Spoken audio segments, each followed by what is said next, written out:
Hi hello friends, ನೀವೆಲ್ಲ ನೋಡ್ತಿದ್ದೀರಾ agri farmers student ಚಾನಲನ್ನು. ಯಾರೆಲ್ಲ ನಮ್ಮ ಚಾನಲನ್ನು ಫಸ್ಟ್ ಟೈಮ್ ವಿಸಿಟ್ ಮಾಡ್ತಿದ್ದೀರಾ ಎಲ್ಲರಿಗೂ ನಮಸ್ಕಾರಗಳು.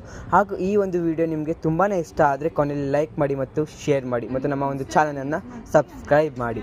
ಮತ್ತು ನಮ್ಮ ಚಾನಲ್ನ ವಿಶೇಷತೆ ಏನಂದರೆ ಎಲ್ಲ ನಾವು ತುಂಬ ಓರಿಯೆಂಟೆಡ್ ಅಂದರೆ ಪ್ರಾಕ್ಟಿಕಲ್ ನಿಮಗೆ ಫಿಸಿಕಲಾಗಿ ತೋರಿಸ್ತೀವಿ. ಯಾರ ಥರ ನೀವು ಮತ್ತು ಯಾವುದೇ ಇನ್ನಿತರ ಚಾನಲನ್ನು ಸಬ್ಸ್ಕ್ರೈಬ್ ಮಾಡಿ ಮತ್ತು ಅವ್ರಿಗೆ ದುಡ್ಡು ಕೊಟ್ಟು ಹೋಗೋ ಕ್ಲಾಸ್ ಅವಶ್ಯಕತೆ ಇರೋಲ್ಲ. ನಮ್ಮ ಚಾನಲ್ನ ನೀವು ಕಂಟಿನ್ಯೂಸ್ ಆಗಿ ವಿಸಿಟ್ ಮಾಡಿ ಹಾಗೂ ನಮ್ಮ ಚಾನಲನ್ನು ಸಬ್ಸ್ಕ್ರೈಬ್ ಮಾಡಿ. ಮೊದಲಿಗೆ ನೋಡಿ, ಇವತ್ತು ಆರ್ನಮೆಂಟಲ್ ಕ್ವಶನ್ಸ್. ಯಾವುದೇ ಪ್ರಾಕ್ಟಿಕಲ್ ಎಕ್ಸಾಮಲ್ಲಿ ಮಿನಿಮಮ್ 2-3 ಆರ್ನಮೆಂಟಲ್ ಕ್ವಶನ್ಸ್ ಬಂದೇ ಬರುತ್ತೆ. In any practical exam centre ornamental 2 ಬಂದೇ ಬರುತ್ತೆ. ಇವಾಗ ನೀವು ನೋಡ್ತಿದ್ದೀರಲ್ಲ, ಇದೇನು ಗೊತ್ತಾ, ಮಾಸಸ್ ಇನ್ ದಿ ಗಾರ್ಡನ್. ಈ ಒಂದು ಮಾಸಸ್ ಇನ್ ದಿ ಗಾರ್ಡನ್ ತುಂಬ ಚಿಕ್ಕದಾಗಿಬಿಡುತ್ತೆ. ಇದೇ ಅಂದರೆ ಇದೊಂಥರ ಹೈಬ್ರಿಡ್ ಗಿಡ. ಮಾಸಸ್ ಇನ್ ದಿ ಗಾರ್ಡನ್ ಇನ್ನು ಚಿಕ್ಕದಾಗಿ ಬರುತ್ತೆ. ಇದೊಂದು ನೋಡ್ಕೊಳ್ಳಿ. ಮತ್ತು ಇದು ನೋಡಿ, ಇದು ಒರಿಜಿನಲ್ ಆಗಿ ಇಟ್ಟಿರ್ತಾರೆ. ಅಂದರೆ ಇದೆಲ್ಲ ಅಂದರೆ ಪಾಟಲ್ಲಿ ಇಡುವಂಥ ಗಿಡಗಳು. ಇದು ನೋಡಿ, ಇದು ಫ್ಲವರ್ ಬಿಡುತ್ತೆ. ಇದು ನೋಡಿ ತುಂಬ ವೈಟ್